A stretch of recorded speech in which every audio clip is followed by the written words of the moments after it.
jūs varat iesaistīt jau šo vecāko bērniņu.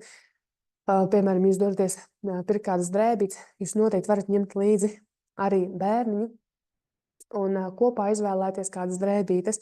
Piemēram, ja jūs jau zināt, kāds būs šis dzimums, tad arī jau palīdzēt izvēlēties drēbītes, un kad arī lielākais brālis vai māsiņa izvēlās, kas būs šis, piemēram, pirmais kostīmiņš vai kas cits.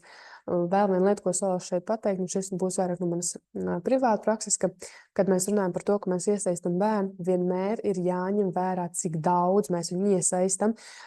Šobrīd es redzu tādu tendenci, ka vecāki sāk iesaistīt bērnus pārmērīgi, tā kā pārmērīgi veidot to bērnu pieaugšanu un iesaista tajās lietās, kur bērns nav jāiesaista.